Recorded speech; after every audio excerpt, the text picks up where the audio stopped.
ஓ, என்னோட சந்தோஷம் எனக்கு கிடைக்கிற எக்கனாமிக்கல் செக்யூரிட்டில தான் இருக்குன்னு நீ நினைக்கிறல்ல? என் சந்தோஷம் பணத்திலயும் சொத்துலயும் இல்ல விஷால். அத முதல்ல நீ புரிஞ்சுக்கோ. இசை, நான் எதுக்கு சொல்ல வரேன்? விஷால், எப்படியும் இன்னும் 6 மாசமோ இல்ல 1 வருஷமோ உன்னை விட்டு நான் போக போறேன். அப்புறம் எதுக்கு உன் சொத்தெல்லாம் எனக்கு? ஒன்னு சொல்லவா? இந்த சொத்தெல்லாம் நீ என்ன வாங்கிக்க சொல்றது என்னோட சந்தோஷத்துக்காக இல்ல, உன்னோட திருப்திக்காக, உன்னோட குற்ற உணர்ச்சிய குறைக்கிறதுக்காக. அதுக்காக தான் நீ என்ன வாங்கிக்க சொல்ற.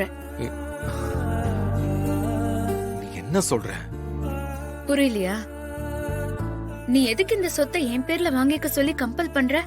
அதான் சொன்னனே இசை, நாளைக்கு நீ என்ன விட்டுட்டு போனாலும் நீ கஷ்டப்படாம சந்தோஷமா இருக்கணும்.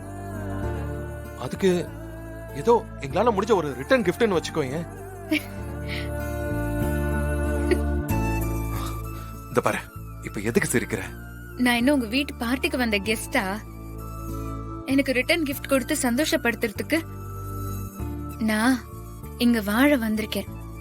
வாழ்க்கைய மறுத்துட்டு சந்தோஷத்தையும் மறுத்துட்டு சொத்து கொடுத்து சமாதானப்படுத்த பாக்குறியா? ஒரு பொண்ணுக்கு கல்யாண வாழ்க்கையில கிடைக்கிற மரியாதை இவ்ளோதானா? நீ ரொம்ப சீரியஸா இதை யோசிக்கிற. நீ என்னென்னமோ பெரிய விளக்கெல்லாம் கொடுக்கற. இந்த பாரு, நான் ரொம்ப சிம்பிளா பிராக்டிகலா சொல்றேன். நாளைக்கு உன் லைஃபுக்கு ஒரு பிரச்சனையும் வராது, புரிஞ்சுக்கோ. நீ இந்த சொத்தை வாங்கிக்கோ.